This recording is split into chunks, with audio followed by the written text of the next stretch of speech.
Good afternoon and welcome to Education Matters, WHRV's ongoing discussion with area educators about the issues facing today's classroom teachers. I'm Doug Boynton, and today our in-studio guest is Dr. Elie Bracy, Superintendent of the Portsmouth City Public Schools.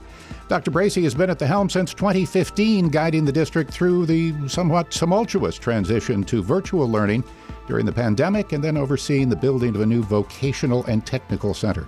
State Board of Education has created a new, some say controversial, accountability system to take effect next year. Some school leaders have voiced concerns.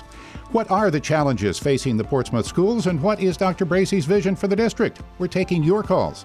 It's Education Matters next, after this news break from NPR News and the WHRO Newsroom.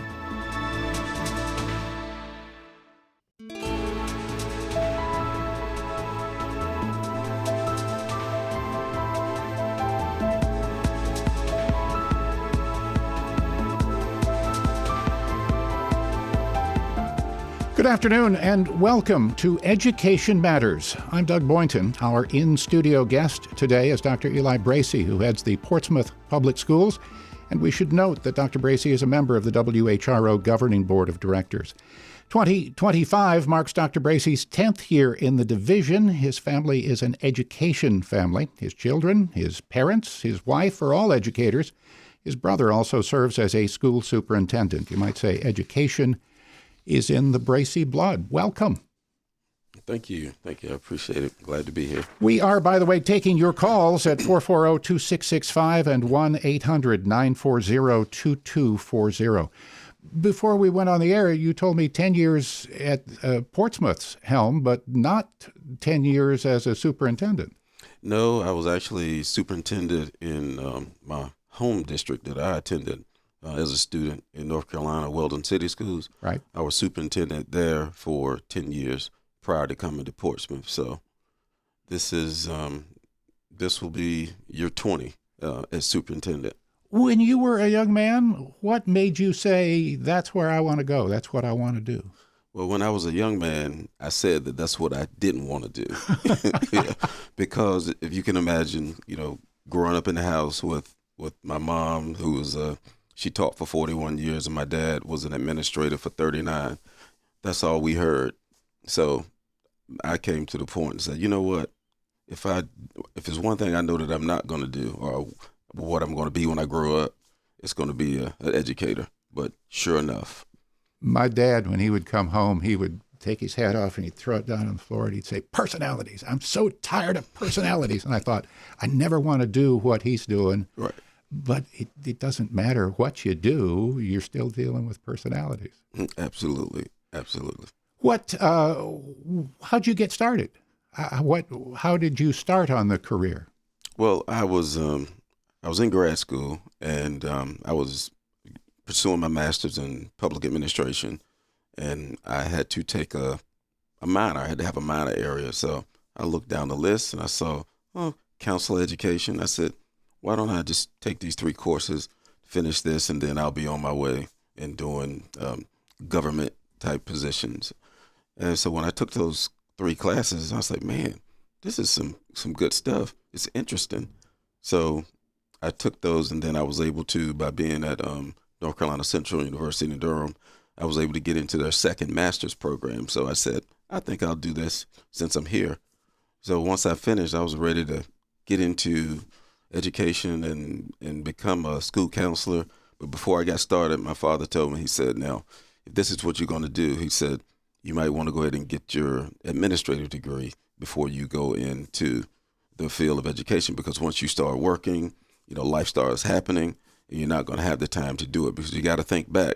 During that time, we didn't have all these virtual options. Right. We had to get in the car and drive to wherever we were going to take those courses. So I did that, and sure enough, I went in, became a counselor, then worked my way up through the chain.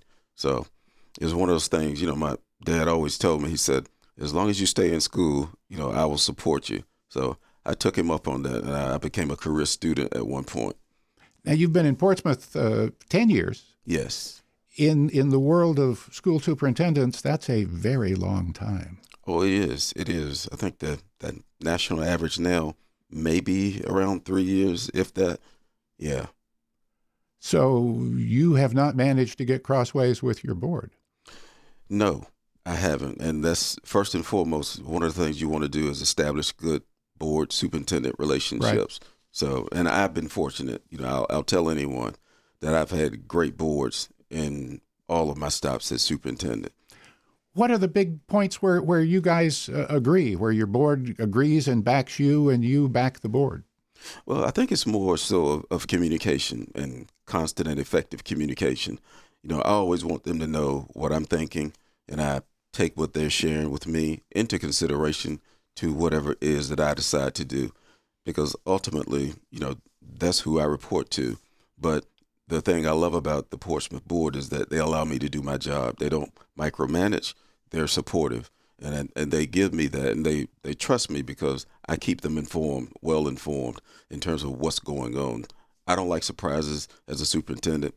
They don't like surprises as a school board, so we work well together with that. And with my chair, Dr. Cardell Patillo, he and I have actually done presentations at conferences on board governance, superintendent and school board relations. So we have a great relationship, and we're able to go out and share with others how our system works. So that's something that we're both proud of to show how superintendents and boards can get along.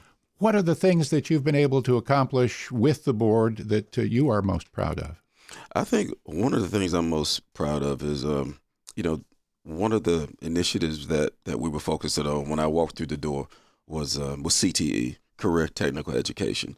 And we expanded numerous programs since I've been here. And I think now the culminating event with that is we're going to be opening up our own Career and Technical Center, which is we call it the PACE Center. So that's something that we're proud of. We had our groundbreaking last year, and we're looking forward to that because that's something that was discussed early on, and now to be able to see that come into play is really great, and the community is very excited about it. What kind of things will students do there?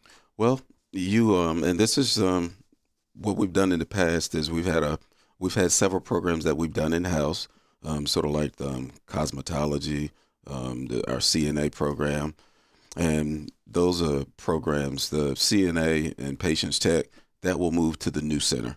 Because the proximity of the location was right behind the hospital on Bon Secours. So that will be an easy relationship for us to forge by that close proximity. We're also going to have welding and auto mechanics there as well, plumbing, electrical, all of those different avenues, because those are the things that our students said that they wanted. Right. Because everybody's not going to college. So we got to make sure that we have those pieces in place for them to go out and be productive citizens if they choose to do that. And you don't need a degree to get a good paying job. You do not. Yeah, absolutely. Everybody has been struggling to find teachers. I remember a couple of years ago, it was school districts were poaching them from each other, and you've this year have enough teachers to get by? Well, I think when we can poach, I think any superintendent, if he's telling you the truth, will say, look, I'll take your best teachers. Yeah, definitely. Well, one of the things that we're doing, I think everybody's struggling with that. The teacher shortage is a national piece. It's not just Virginia. It's not just Portsmouth. And one of the things that we're doing, we try to be creative in recruitment. We had this past year, we had a $6,000 signing bonus for any of those that came on board with us. Our city was gracious enough to allow us to provide a 7% raise for them, a cost of living raise. One of the things that we're doing now that we're going to present to our school board and to our city council is that we had a compensation study done. So through that compensation study that was shared out and presented to the school board, it basically showed that where we were lacking, when we look across the region, we look across the state as far as teacher pay goes. So we have a proposal that we've gone over and talked with our firm about, and that'll to bring us to be the top paying division in our region. We're going to need around $14.8 million from the city to be able to do that. But that's important. We have to look at what happens and what's been happening to us over the past 3 years. We've lost a lot of our seasoned veteran teachers to other local divisions because, we haven't been given the step. We've had compression in our pay plan. So that's why if someone leaves us, goes to a neighboring division, they could very well see a $8,000 to $10,000 raise by doing that. And we understand.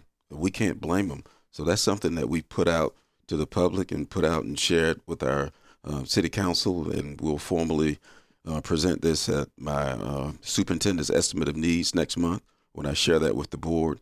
And probably the following week, we're scheduling a joint meeting with the city so that we can share our estimate of needs at that time. But the pay has been very key to us losing teachers. So we're trying to address that, because when you lose your veteran teachers, that is a core group. And when you talk about test scores, you talk about accountability, those are the people that you need in those classrooms, because long-term subs, they can't provide what someone who's been trained to be able to provide the instruction to our students. Some districts have been reaching down actually into their own high schools to get young people interested in teaching as a profession. Have you been doing that? Well, we have a education program as one of our CTE programs. Right. So that's something that's always been into play. Actually, my youngest son took those classes as well, and that's where he got his interest from in wanting to go into education. So we do have that. One of the things that we've done, though, to try to combat that is we've rolled out a Grow Your Own program for this year. Right. Where we have teachers that are coming in that don't have the qualifications, but we're providing the resources for them to go back to school to be able to get their provisional license. So we're putting that out there. We're offering about $5,000 per school year for them to go to school, with the commitment that they will give us 3 years after they finish all their certification to stay. So when you got instructional assistants, long-term subs, taking advantage of this, who've been with us, chances are we'll be able to keep them.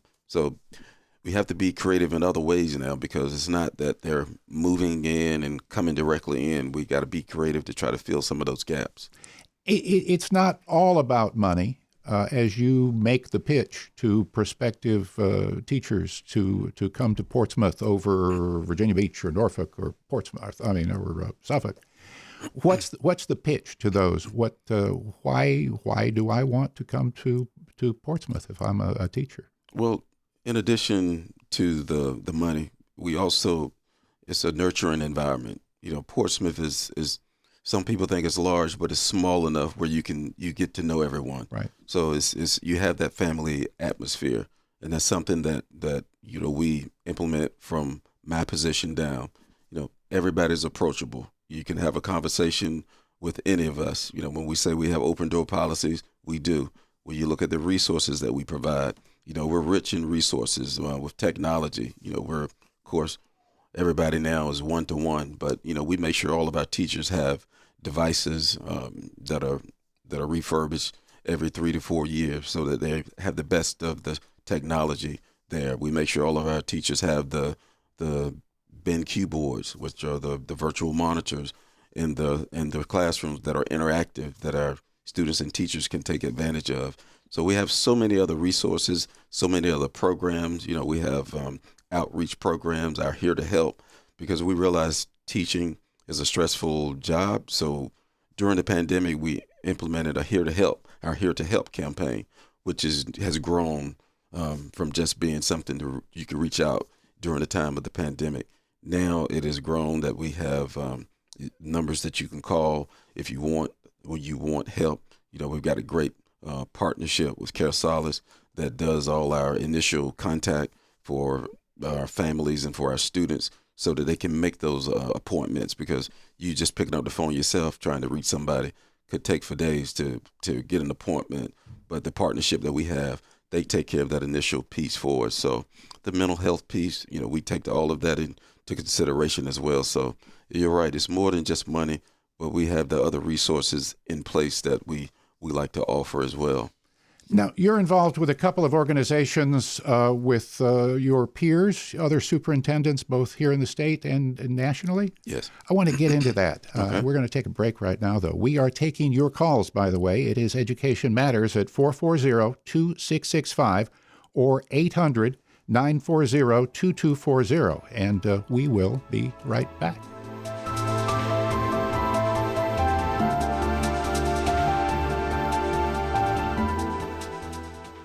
Welcome back. You are listening to Education Matters, and I'm Doug Boynton. We are talking with Dr. Elie Bracy, Superintendent of Portsmouth Public Schools. The numbers 440-2665 or 800-940-2240. You belong to a couple of associations, the Urban Superintendents Association and the Virginia Association of School Superintendents. What do you hear from them that are trends nationwide that may be for good or maybe not so good? Well, I think one, we just got through talking about is the national shortage Right. of teachers. And so it's not just here. No, it's not. It's across the nation. Years ago we were able to go up north to Pennsylvania and then as well as Tennessee because they had surplus, and you saw a lot of those teachers moving here.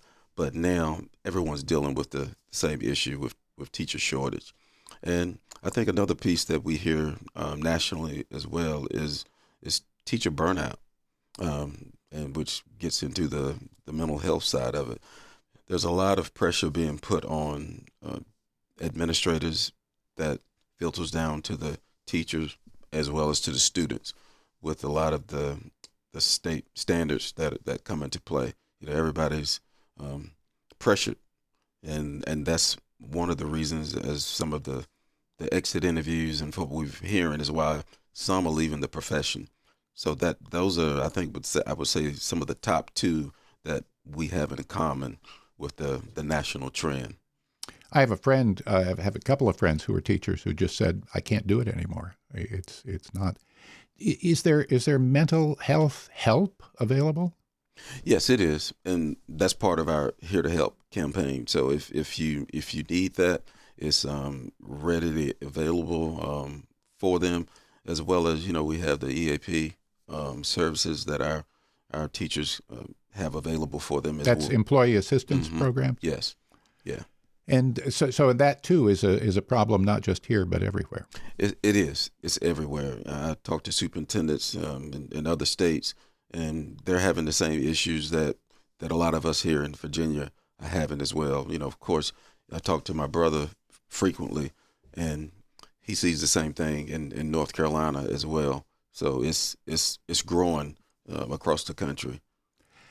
Portsmouth has about 13,000 students? Yeah, approximately 13,000. And you've got 16, 17, 18 schools total? We have 24 schools and centers. Right, okay. That we have, yes. What, is that a medium-sized district? I would consider it medium-sized, yes. Medium urban school district. Are there specific challenges for urban schools? It is. Our students have a lot of needs when they come to school. A higher percentage of them do. We're fully a Title I district, as far as we have 12 of our 13 schools are, and 12 of our 13 elementary schools are. One of our middle schools. So we're about 80% free and reduced lunch. What is it? Yeah. What is a Title I school?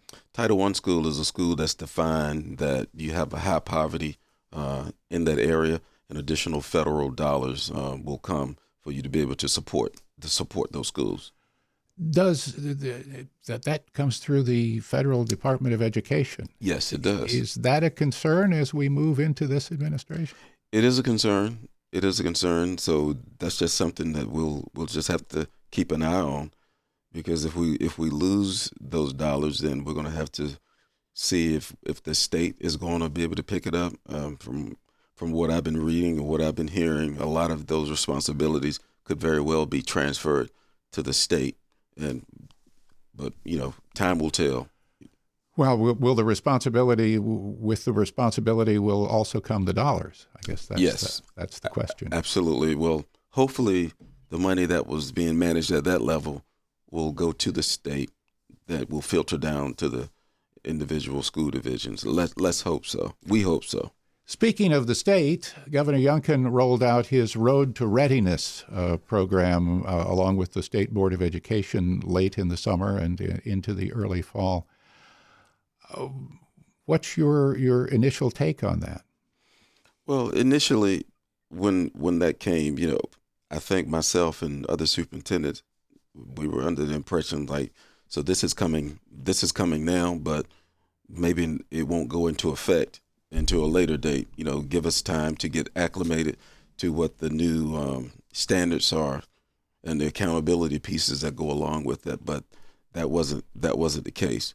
So we found ourselves basically trying to equip our accountability people in our offices and our building level administrators so that we can share this information with the teachers as well, because it's frustrating when we understand change is going to occur. New administration is going to bring in new practices, but the timing of it wasn't the best in that situation. If it's what we have to do, we'll adapt and we'll do that. We've done that throughout our careers, but I thought that the timing of it didn't really give us a chance to actually prepare ourselves and to prepare our teachers for what was going to be ahead. Have you, for those of you who just don't understand what we've been talking about, and I don't sometimes think I fully understand it either, but this is kind of a new way of evaluating schools, and then you take the scores and put them into 4 categories. And they include distinguished, on track, off track, and needs intensive support. Yes. And for a lot of districts who were kind of with almost a pass-fail, you were either accredited or accredited with conditions or not accredited. Exactly. Almost pass-fail. And some districts are finding that schools that were fully accredited now have leaked into the off-track category. And that, I would think, would be a concern. Absolutely, it is. And that's when we finally got the simulation to take our data that we used at the end of last school year and place it into the new model. That's when we found out the difference, and it was eye-opening in terms of what the formula that they have for this new accountability model shared with us.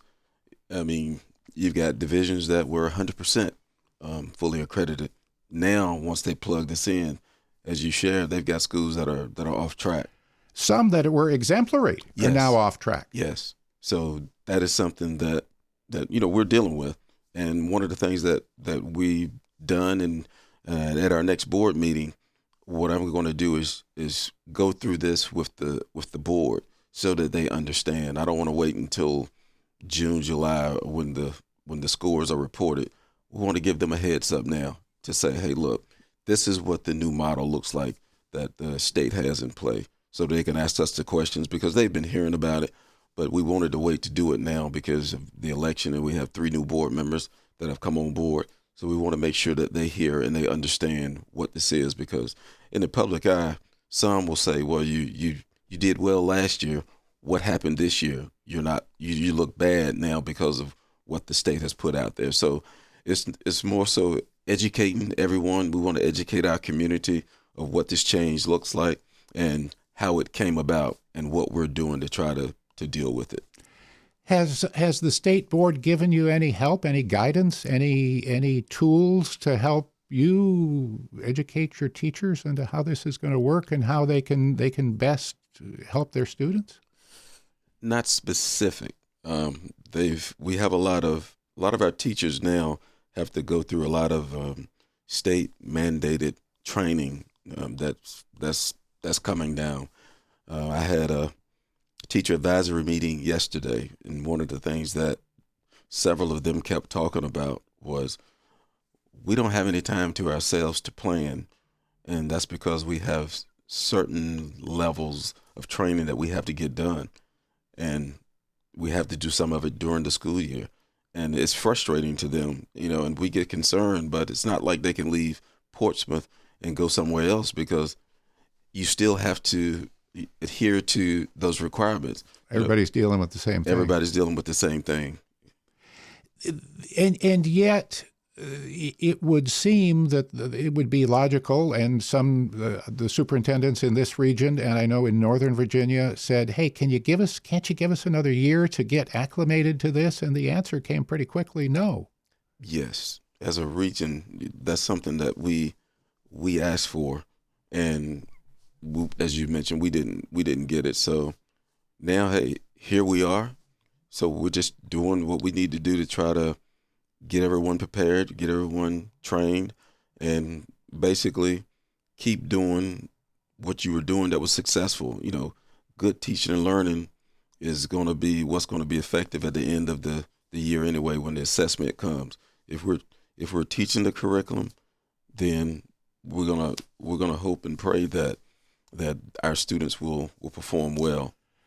So if you had to rank the Board of Education, the State Board of Education, exemplary, on track, off track, needs intensive support? I'm sorry, I put you on the spot, didn't I? No.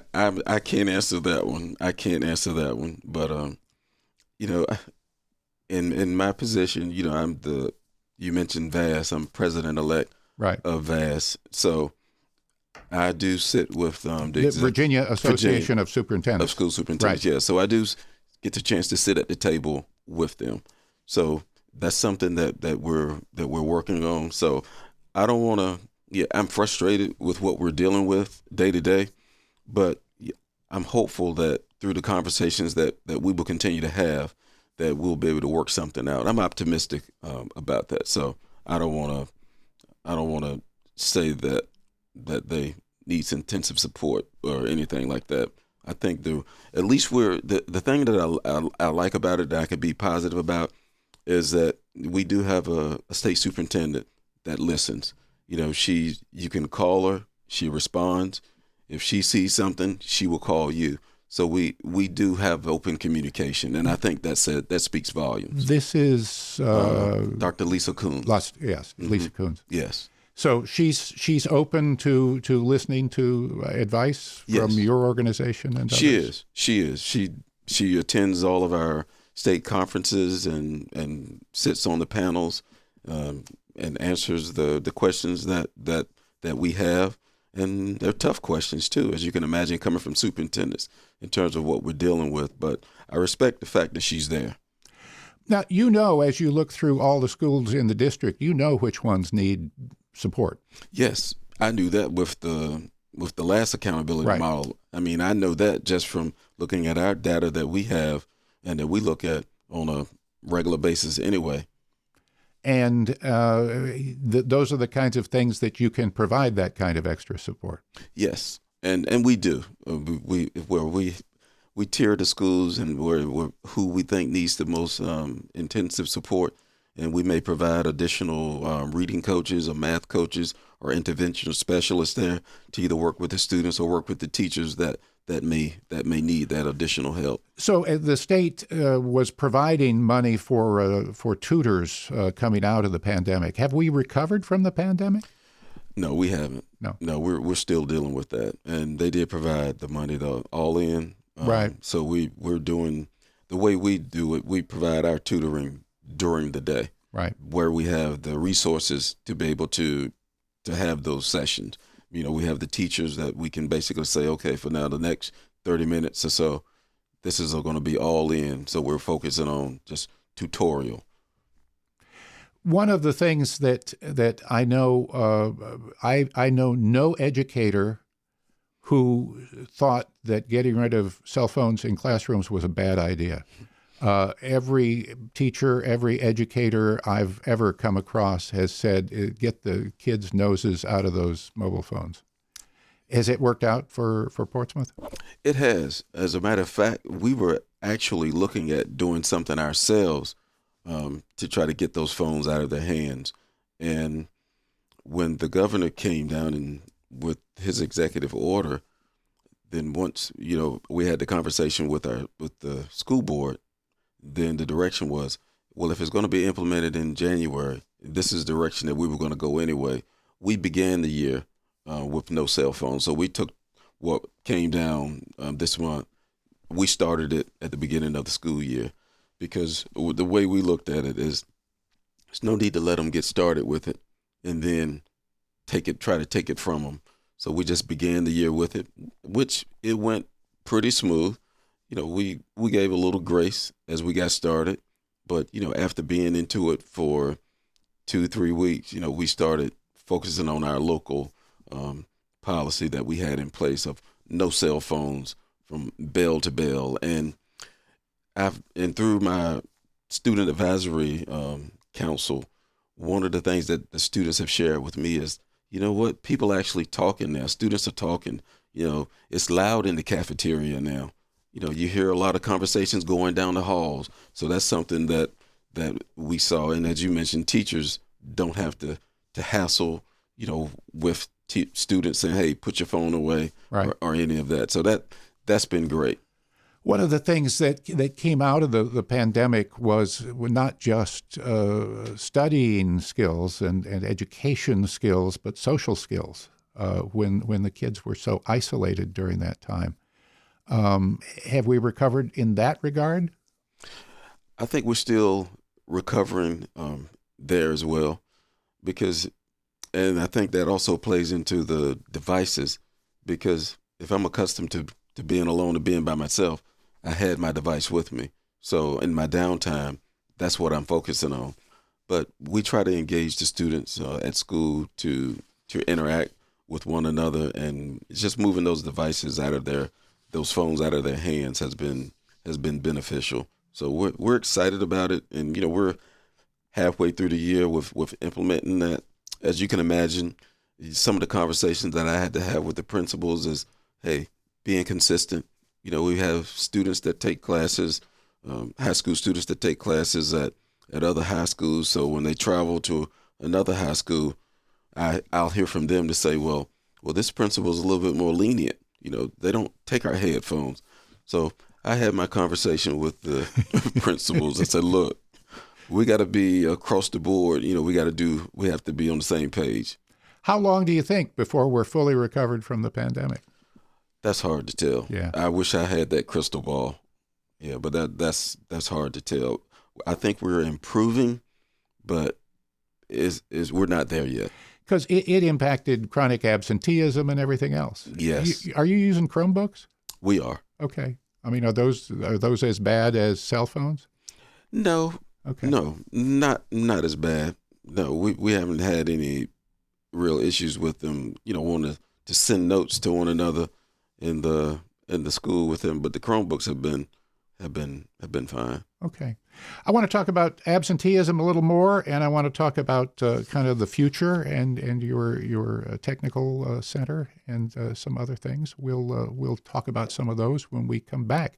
You, by the way, are listening to Education Matters. I'm Doug Boynton. We are joined by Portsmouth Public Schools Superintendent Dr. Elie Bracy, and you can join the conversation at 440-2665 or 800-940-2240, and we'll be back in just a moment.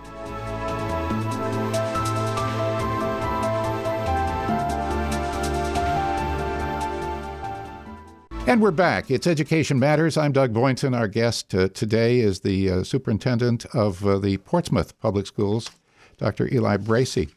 Chronic absenteeism. Portsmouth is below the state average.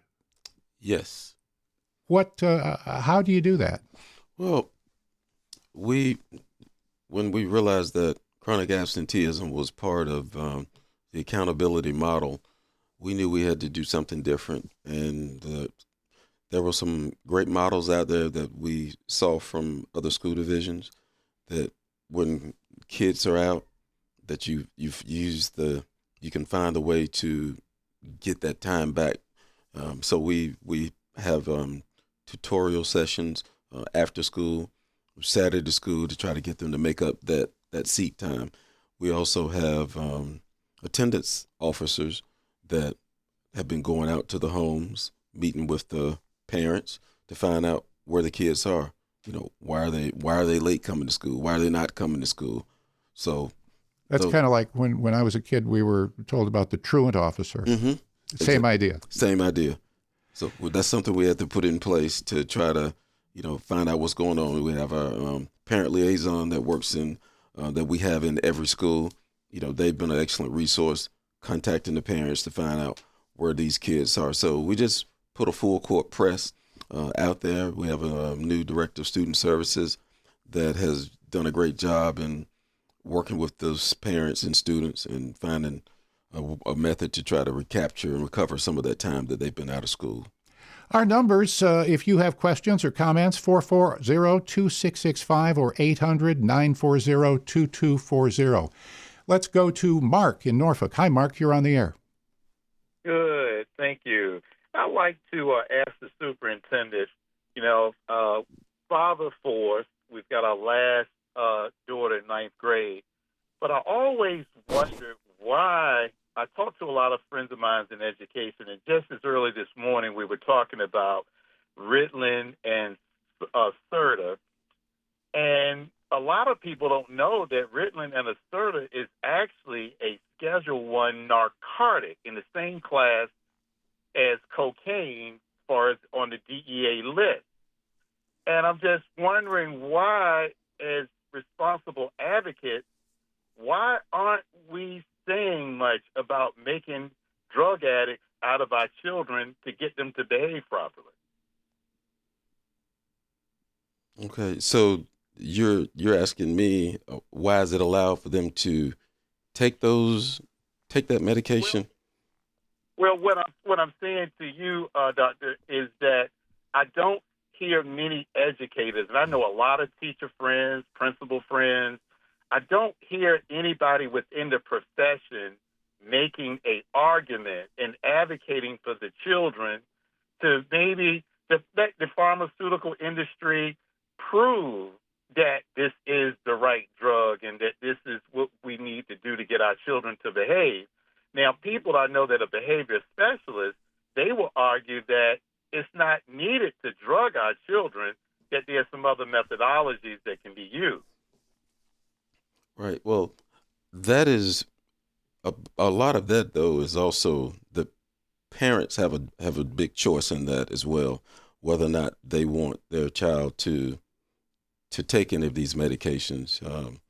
So and of course, and I know you know this is not something that the schools are saying that you have to do, because we're gonna address the kid and however they come. So that's not something that we do, and that's something I don't control. I think that's something that is going to be a separate conversation that will need to take place, because we look at the kid when they come in to do with the IEP or 504 or any of those meetings, and it's determining then what will occur. You have to take your child to the pediatrician, and then the pediatrician is the one who's prescribing that in order to say that this is going to help your child do better. We have parents that say, I'm not going to put my child on any type of medication, which that's their choice. So we work with the parent to try to combat whatever the behavior issues that may be in that classroom with the child. As a school division, we can't make anyone do anything or take any type of prescribed medication. That's totally up to them. Thanks for the call, Mark. Question, though, about kids, because teachers weren't the only ones who were kind of stressed out during the pandemic, and even on a day-to-day basis, especially as young people approach the end of their high school career, a lot of kids kind of get stressed out in that last year. You have programs to help that too? We do, and all of that goes back to our Here to Help program. And that's something that we share with them daily, as far as they know the resources that we have available. And our counselors have also talked with our teachers, the principals have as well, to say anytime you notice a student that appears to be going through something, report that to the counselor and let the counselor meet with the student and have a conversation with the parent, because we do have those resources available for them. And if a child, some can self-report, or parents can even call in and say that my child is struggling. So we try to look at it from different avenues to be able to provide the support, because that is key. And when you see that, you need to address it immediately. Are there different pressures on, I hate to sound like an old guy, but, are there pressures that kids have today that maybe you and I did not have as we were growing up? I would say yes. When you and I were growing up, we didn't have these cell phones. He held up a cell phone, by the way. Right. We didn't have those, and a lot of peer pressure comes from that as well.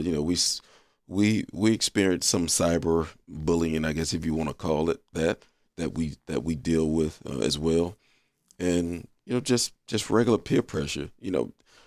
Thinking you have to be a certain way, feel a certain way, look a certain way, act a certain way. So it's a lot of stress out there now on kids. Hey, I didn't perform well on my test. I don't feel that I'm living up to expectation of my parents. It's a lot of that. And then it's so much now that kids are involved in, the way the society is now. Everything is so technically advanced, so much going on where you really don't know everything that's occurring. Your technical center is I look at parents who said, you got to go to college, you got to get that degree, and the technical center could be another outlet that kids might say, hey, I may not want to be a pencil pusher somewhere. Mm-hmm. I may want to be a welder because the welder is driving a Cadillac. Exactly. Well, and that's what we talk about. We want to make sure if you want to go to college, we're going to make sure we take care of you, right? And that you can do that. Right. Here are the courses that you need to take. We'll make sure that they're good there. If you want to enlist and go into the armed services, we'll make sure that we take care of you there. We've got JROTC programs in all of our high schools, and our councils will make sure that you have the proper scores that you need on the ASVAB. So we'll make sure that you do that. With the recruiters coming in, we can handle that part. But if you want to go to work, we have a robust career and technical education program, and the certifications and the licenses that some of our kids receive allow them to go directly into jobs. I know we were talking about that yesterday in our teacher advisory council, or maybe it was the parents, where we've had a couple of students that have left us and have gone right into the apprentice program, and that was by their choice because they knew what they wanted to do. We've had kids that we do a career and technical education signing day every year. So kids, as with the athletes, they sign, they get their scholarships, they're going to this university. Well, with our CTE signing day, they sign, we invite the employees in, they all sit at the table, they sign, and then they hold up their certificate in terms of where they're going to work. So that's been something that has sort of made it, I guess you could say, cool, that if I'm not going to college, I have a job that I'm going into. And the parents love it because a lot of kids, that's what they want to do. Now, on the other hand, if you do want to go to college, you've got the dual enrollment with TCC, right? Absolutely, we do. We have, when I arrived, we had what was called First College, whereas that any of our students, we're on the 4x4, so we're semester-based. So if any seniors that finished all their requirements at the end of the first semester, then they were given an opportunity to take up to 15 to 18 hours at Tidewater Community College, TCC. And that was a partnership that we had with them. So I brought an additional program over. When I was superintendent in North Carolina, we had early colleges. So I brought that concept here. And what we've done now is that we've built that program. And the previous year in 24, I think we had 26 students that graduated with an associate's degree. This past year, we had 39 to graduate with associate's degree. So we're putting the emphasis on that early, because prior to my arrival, you had some kids that would actually take advantage of it, maybe have 3 to 5 kids. But now we wanted to put a pathway in place for them if they wanted to get an associate's degree and then go to college. Because the thing I loved about it is, as a parent, if you come in with an associate's degree to any university, that means if I have to pay, I'm only paying for 2 versus 4. So that's something that has really taken off big in our community. And we have a lot of students that are now taking advantage of that. We start the recruitment in that, as you can imagine, in middle school, because by the time they come to high school, the summer of their freshman year, they've already started taking college courses. And the beauty of it, we pay for it. Now, you started your career as a counselor. I did. So you know how to help these kids decide what they want to do or what their options are, or you don't have to decide yet, but here are some options. That, I think, would be very helpful. Oh, absolutely. And I did my best counseling when I was in the building as a principal and assistant principal. That's when I could really use those skills, because as you can imagine, as a school counselor, there's so many things that you have to do, restricted to. And during the time that I was doing it, I was also the testing coordinator, which is the state is now taking that off of counselors, so counselors can actually do counseling type duties. But yeah, that's definitely been a great program for us and for our students. I have a note here from Dr. Barry Graham, who's our producer, who says I should ask you about Expedition 2025. That's one of your ideas?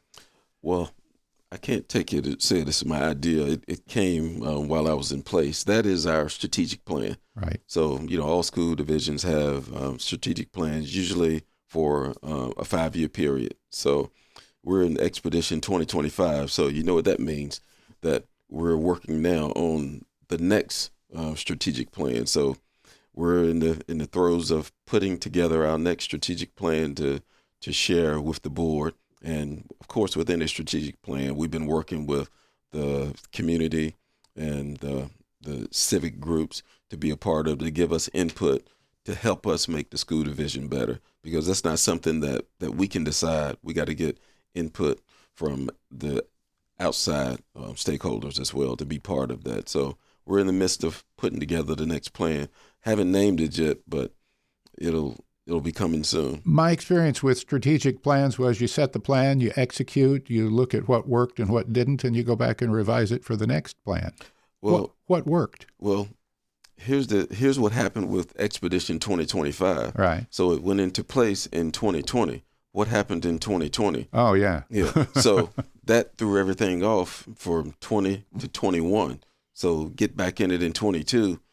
We already had to do some revising. We had to revisit, because we lost 2 years with the pandemic, basically.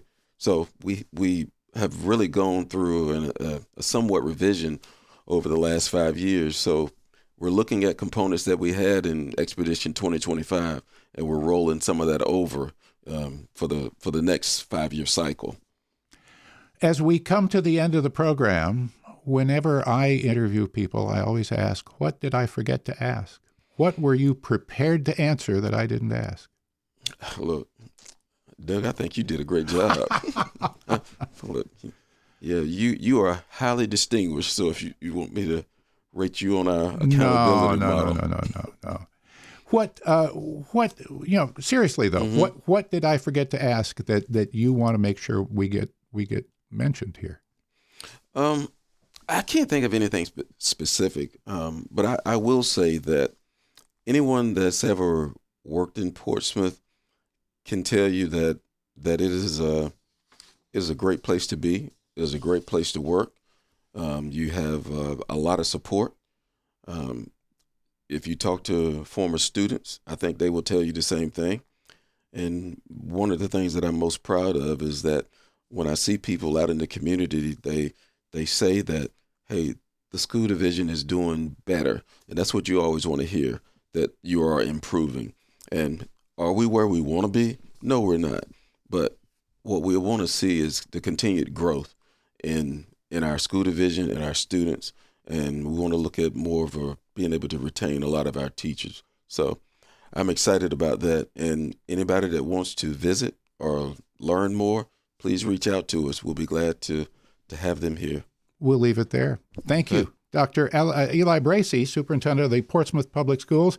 And you can find information about the Portsmouth Public Schools at www.ppsk12.us.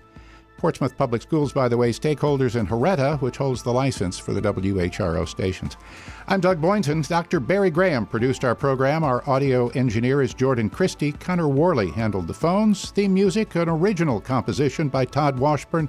Special thanks to WHRO CEO Bert Schmidt and WHRO Vice President for Content, Heather Mazzoni. Also, Senior Director of Audio Content and Audience Strategy, Chuck Dowd, and Dr. Lauren Nolasco, Chief Communications Officer for the Portsmouth Public Schools.